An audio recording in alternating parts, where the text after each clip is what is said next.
अस्सलाम वालेकुम everyone, this is me Akbar. Hopes आप सब लोग ठीक होंगे और मेरी वीडियोस आपको पसंद आ रही होंगी।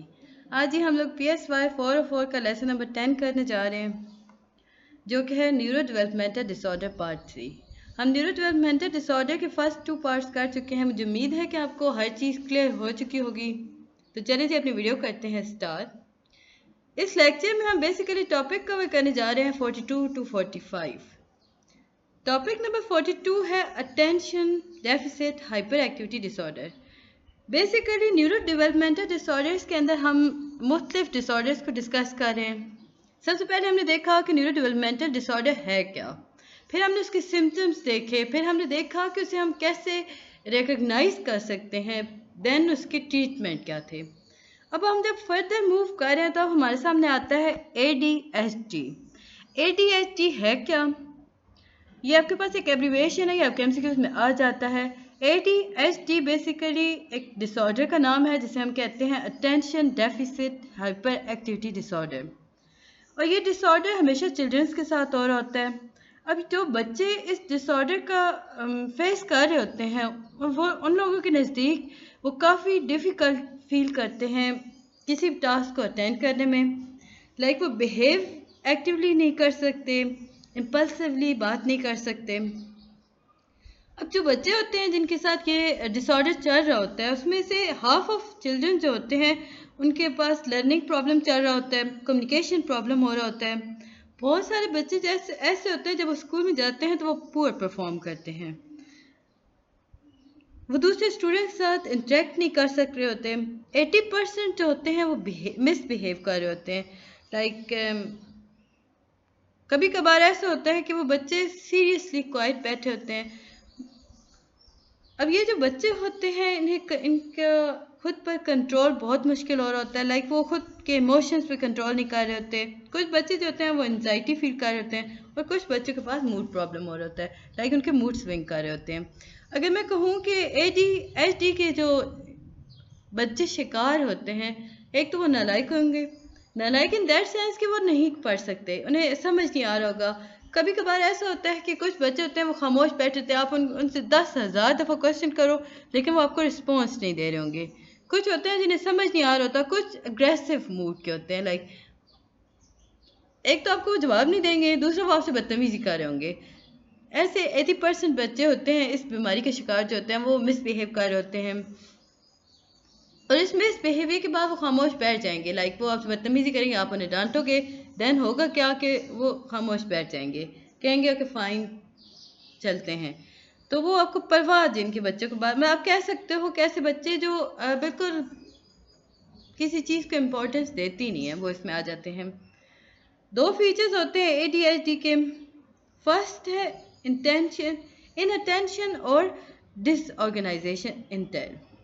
अब इसमें क्या होता है, इनके पास इनएबिलिटी होती है कि वो टास्क तक स्टे नहीं कर सकते होते, या ऐसे लग रहा होता है कि आपकी कोई बात सुन ही नहीं रहे, लूजिंग मटेरियल हो रहा होता है।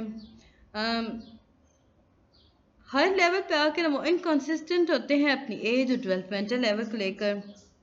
सेकंड है हाइपर एक्टिविटी इम्पल्सिविटी इंटेल्स। दो आपने देखा, इनअटेंशन एंड डिसऑर्गेनाइजेशन इंटेल, एंड सेकंड वन है हाइपर एक्टिविटी इम्पल्सिविटी इंटेल। अब इसमें क्या होता है, ओवर एक्टिविटी चल रही होती है, फिट गेटिंग हो रही होती है, इनएबिलिटी टू स्टे सीटेड होता है, मतलब वो ऐसे बच्चे ना आराम से बैठ ही नहीं रहे होते, स्ट्रक्चर्ड इन्वायरमेंट के अंदर वो अच्छे से परफॉर्म नहीं कर रहे होते, दूसरे लोग साथ इंटरेक्ट नहीं कर रहे होते, वो बर्दाश्त नहीं, वो इंतज़ार नहीं कर सकते ऐसे बच्चे। इसके बाद जी हम फर्दर जब चलते हैं तो इसके डायग्नोसिस देखें तो सबसे पहले इनअटेंशन। अगर हम देखें ना टॉपिक 43, मतलब ये कंटिन्यू कर रहा है 42, आपका इम्पोर्टेंट 43 था कि इनअटेंशन होती है लाइक 6 और 6। अगर हम एज ऑफ 6 देखें तो कुछ सिम्टम्स आपके सामने आ रहे होते हैं, लाइक वो परसिस्टेंट होते हैं, 6 मंथ से लेके चल रहे होते हैं। लाइक अब बच्चा जो होगा उसमें डेवलपमेंटल लेवल जो होगा वो इनकन्सिस्टेंट होगा, वो नेगेटिवली उस पर इम्पेक्ट हो रहा होगा सोशल एकेडमिक एक्टिविटीज़ पर। अब जो सिम्टम्स होते हैं वो सॉली मैनिफेस्टेशन की तरफ नहीं जा रहे होते, लाइक वो ऑपोजिट बिहेवियर के मैनिफेस्ट नहीं कर रहे होते। उसमें आपके पास डिफेंस आ रहा होता है, हॉस्टैलिटी आ रहा होता है, फेलियर टू अंडरस्टैंड टास्क और इंस्ट्रक्शन आ रहा होता है। ऐसे बच्चे एग्रेसिव मोड में होते हैं। लाइक आप उन्हें अगर कुछ कहते हो तो वो गुस्सा करेंगे, समझना नहीं चाहेंगे, डिफेंसिव मूड में रहेंगे, हॉस्टैलिटी उनके अंदर बहुत ज़्यादा आ जाएगी। अगर हम अडल्ट की तरफ देखें या अडल्ट एज की तरफ देखें, लाइक एज ऑफ 17 और ओल्डर, तो 5 सिम्टम्स हमें ज़रूरत पड़ते हैं इस चीज़ को रिकग्नाइज करने के लिए कि आया बच्चे को जो आप बात बता रहे हो वो उसे समझ रहा है कि नहीं, जो आप बोल रहे हो वो उसे सुन रहा है या नहीं, उसे समझ आया कि नहीं, या वो जिस तरह परफॉर्म कर रहा है वो सारे सिम्टम्स को देखा जाएगा। कितना वो अग्रेसिव है, कितना वो अवॉइड कर रहा है हर चीज़ को। नेक्स्ट आपके पास आता है अब ऑफन फिट गेट्स करते हैं, लाइक फिट गेट्स करना, लाइक अब एक बच्चा बैठा है ना, वो बार बार अपने हाथों से डेस्क को बजा रहा है या अपने पाँव हिला रहा है, या वो आराम से वो बैठता नहीं है सीट पर, तो ऐसे हम इसे कहते हैं कि फिट गेट कर रहा है। इसमें जो अब हम बात करते हैं ना कि ओल्डर एडल्ट के अडल्ट जो होते हैं 17 और उससे अबव, हमें 5 सिम्टम्स होते हैं। अब वो 5 सिम्टम्स क्या हैं जो हमें रिकग्नाइज करा सकते हैं कि आया इस बच्चे को ये प्रॉब्लम चल रहा है। अब वो बच्चा जो होगा वो टेबल पे बिलावज अपने हाथ को कर रहा होगा, बजा रहा होगा, टेबल को टैप कर रहा होगा, हैंड्स को, फीट्स को कर रहा होगा, आराम से वो चेयर पे नहीं बैठ रहा होगा। कभी कभार ऐसा होता है कि वो अपनी चेयर को छोड़ देता है किसी भी सिचुएशन में, बाकी हर स्टूडेंट बैठा होगा नहीं, वो बैठता नहीं है, वो उठ जाएगा। मतलब वो से ना एक लफ्ज़ प्रॉपर यूज़ हो रहा होता है, लाइक वो बच्चे मेरे माइंड में आता है, मैं आपको बताती हूँ।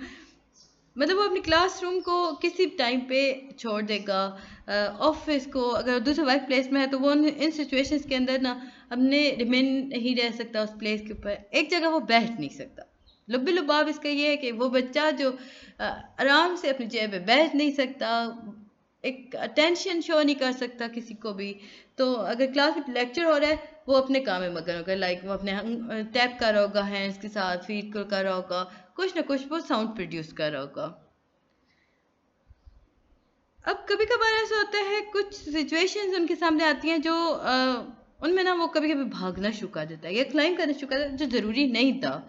अगर हम एडल्ट्स या अडल्ट्स की बात करते हैं तो वो अपनी फीलिंग को लिमिट कर देता है, रेस्टलेस ले आता है। अब जी कुछ सेकंड फोर्थ सिम्टम इसमें है कि अनेबल होगा कोई भी चीज़ खेलने के लिए, उसमें एक सुस्ती का अंसर पाया जाता है ऐसे बच्चों के अंदर। इसके बाद जी हम देखते हैं कभी कभी ऐसे बच्चे जो होते हैं वो एक्सेसिवली टॉक करना स्टार्ट कर देते हैं। टॉपिक 55 हमारे पास इम्पोर्टेंट नहीं है, 44 को कंटिन्यू। आपको कुछ 4-5 चीज़ें समझनी थी जो बहुत ज़रूरी थी पेपर रिलेटेड। आपके पास कोई भी क्वेश्चन आता है ना ADHD का, अब वो 5 चीज़ें लिख दो, आपके फुल मार्क्स आ जाएंगे। अब आगे चलकर हम बताते हैं कि we need to specify if. अब जो चाइल्ड है वो कंबाइंड प्रेजेंटेशन देता है या नहीं, यानी कि उसके अटेंशन डेफिसिट और हाइपर एक्टिविटी दोनों को कंबाइन किया जाएगा। अब जो चाइल्ड है वो प्रीडोमिनेंटली इनअटेंटिव प्रेजेंटेशन दे रहा है कि नहीं, ये सारा कुछ देखा जा रहा होता है। चाइल्ड जो है वो प्रीडोमिनेंटली हाइपर एक्टिव है या इम्पल्सिव प्रेजेंटेशन दे रहा है, तो ये सारी चीज़ें स्पेसिफाई की जाती हैं इस डिसऑर्डर को लेकर। इसमें सिवेरिटी आ जाती है, 3 तरह की सिवेरिटीज़ होती हैं। याद रखें जितने डिसऑर्डर हैं उनकी सिवेरिटी 3 ही तरह की आपके सामने आएगी। फर्स्ट है माइल्ड, सेकंड है मॉडरेट, थर्ड वन है स्वेयर। अगर हम माइल्ड की बात करते हैं तो कुछ सिम्टम्स होंगे, ये कॉमन है आपके पास हर डिसऑर्डर के। आपको कोई भी डिसऑर्डर के आपके पास आता है ना कि बताएं जी इसकी सिवेरिटी के बारे में, इसके आप बताओ कि, तो इसमें 3 तरह की आएगी। फर्स्ट है मॉडरेट, सेकंड है स्वेयर, फर्स्ट है माइल्ड, सेकंड है मॉडरेट, थर्ड वन है स्वेयर, और तीनों की कंडीशन सेम होती हैं। फ्यू कभी कभी ऐसा होता है माइल्ड में कभी कभार कोई सिम्टम्स समझ आ गए, नज़र आ गए। मॉडरेट में सिम्टम्स तो आते हैं लेकिन वो माइल्ड होते हैं, और स्वेयर में जो होते हैं बहुत सारे सिम्टम्स नज़र आ रहे होते हैं। तो ये था लेसन नंबर 10। उम्मीद है कि आपको समझ आया होगा। जल्दी से लेसन नंबर 11 को स्टार्ट कर देते हैं। लेसन नंबर 11 है न्यूरो डेवलपमेंटल डिसऑर्डर 4, यानी कि इसका पार्ट 4 हम कर रहे हैं। Topic 46 to 50। लेसन 11 स्टार्ट करने से पहले जो लोग मेरे चैनल पे नए आए हैं तो काइंडली मेरे चैनल को लाइक और सब्सक्राइब ज़रूर कर दें। जो पुराने हो जिन्होंने सब्सक्राइब नहीं किया, ऐसे ही देख रहे हो, तो काइंडली इट्स अ रिक्वेस्ट कि सब्सक्राइब भी कर दो और लाइक भी किया करो वीडियोस को, ताकि मुझे पता चल सके कि मैं कैसा आपको पढ़ा रही हूँ। मोटर डिसऑर्डर, नेक्स्ट डिसऑर्डर आपके पास आता है मोटर डिसऑर्डर। अब मोटर डिसऑर्डर में हो क्या रहा होता है, ये एक ऐसा डिसऑर्डर है जिसके अंदर नर्वस सिस्टम पे अफेक्ट हो रहा होता है, यानी कि इसमें हम बात करते हैं नर्वस सिस्टम की। ये चिड़िया बोल रही थी तो मैंने चिड़िया को उड़ा दिया। नर्वस सिस्टम जो होता है, अब इसमें हो क्या रहा होता है, मोटर डिसऑर्डर के अंदर जो नर्वस सिस्टम होता है वो एबनॉर्मल बिहेवियर की तरफ जाता है या एबनॉर्मल इनवॉलंटरी मूवमेंट शो कर रहा होता है। डेवलपमेंटल कोऑर्डिनेशन डिसऑर्डर इसमें आ रहा होता है मोटर डिसऑर्डर के अंदर। स्टीरियोटाइपिक मूवमेंट डिसऑर्डर आ रहा होता है। टिक डिसऑर्डर आ रहा होता है। याद रखें, इस डिसऑर्डर के अंदर 3 तरह के डिसऑर्डर्स आ रहे होते हैं, यानी कि इन डिसऑर्डर्स को कैटेगराइज किया जाता है। फर्स्ट है developmental coordination disorder, second one है स्टीरियोटाइपिक मूवमेंट डिसऑर्डर और थर्ड वन है टिक डिसऑर्डर। अब अगर हम देखते हैं कि इसे डायग्नोज कैसे किया जा सकता है, तो उसमें हमारे पास जो एक्विजिशन होती है ना कोऑर्डिनेट मोटर स्किल की, उसे हम देखते हैं कि आया वो वर्क प्रॉपर कर रही है या नहीं, यानी कि उसका क्रोनोलॉजिकल एज जो है इंडिविजुअल का वो उसके अकॉर्डिंग वर्क कर रही है या नहीं। इसमें हम देखते हैं डिफ़िकल्टीज़ कुछ आ जाती हैं, लाइक ड्रॉपिंग और बम्पिंग इनटू सब्जेक्ट्स ऑब्जेक्ट्स जब बच्चा कर रहा होता है ना, तो उसमें हम मैनिफेस्ट नहीं कर पा रहे होते। ये ऐसे मोटर डिसऑर्डर के अंदर जो बच्चे होते हैं वो किसी चीज़ को ड्रॉप या बम्प नहीं कर सकते आसानी से, यानी कि वो स्लोनेस होते हैं अपनी इनएक्यूरेसी की वजह से। उनकी मोटर स्किल जो होती है वो इनएक्यूरेट होती है, तो उनकी मूवमेंट, उनका वर्किंग वो स्लो चल रही होती है, किसी ऑब्जेक्ट को वो कैच नहीं कर सकते। अब जो मोटर स्किल डेफिसिट्स होता है ये क्रिटेरियन ए सिग्निफिकेंटली होता है, इसे हम कहते हैं क्रिटेरियन ए सिग्निफिकेंटली, और इसे हम परसिस्टेंटली इंटरफेस करते हैं डेली लाइफ की एक्टिविटीज़ के साथ, लाइक सेल्फ केयर हो गया, सेल्फ मेंटेनेंस हो गया। ऐसे बच्चे जो इस डिसऑर्डर का शिकार होते हैं वो खुद की केयर नहीं कर सकते, खुद को मेंटेन नहीं कर सकते। इसके बाद जी हम देखते हैं स्टीरियोटाइपिक मूवमेंट डिसऑर्डर। अब इसे कैसे डायग्नोज किया जाएगा। अब स्टीरियोटाइपिक मूवमेंट डिसऑर्डर इस तरह का डिसऑर्डर होता है जिसमें आप रिपीट कर रहे हो हर चीज़ को, लाइक हैंड शेकिंग हो गया, वेविंग हो गया। आपने एक दफ़ा हैंड शेक किया, आप बार बार हैंड शेक करें। कुछ होते हैं ना पेशेंट, आप उन्हें कह लोग एक दफ़ा उन्होंने हाथ धोया ना, वो बार बार धोएंगे बिकॉज उन्हें सुकून नहीं मिल रहा होता। अब ऐसे पेशेंट जो होते हैं वो बॉडी रॉकिंग कर रहे होते हैं, हेड बैगिंग कर रहे होते हैं, सेल्फ बाइट कर रहे होते हैं, अपने यूँ कर लो कि हिटिंग ऑन बॉडी, कोई चीज़ उठा के वो खुद को मारेंगे, वो बार बार ये बात रिपीट करेंगे विदाउट एनी रीज़न, काट रहे होंगे खुद को, नेल्स बाइट कर रहे होते हैं, लाइक उनका मोटर डिसऑर्डर चल रहा होता है। अब कुछ होते हैं ना कि आप देखते हो कि एक आदमी है वो बार बार अपने नेल्स बाइट कर रहा है, नेल्स है ही नहीं, उसने बाइट कर करके उन बेचारों को ख़त्म कर रखा है, लेकिन वो उस आदत को ख़त्म नहीं करता। वो इसलिए हो रहा है कि वो मोटर डिसऑर्डर, उससे प्रॉब्लम चल रही है, उसका नर्वस सिस्टम प्रॉपरली वर्क नहीं कर रहा होता।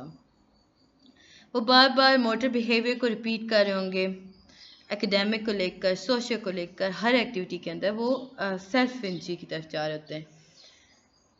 अर्ली डेवलपमेंटल पीरियड की वजह से हो रहा होता है ये सारा कुछ। ऑब्सेसिव होते हैं, कंपल्सिव डिसऑर्डर।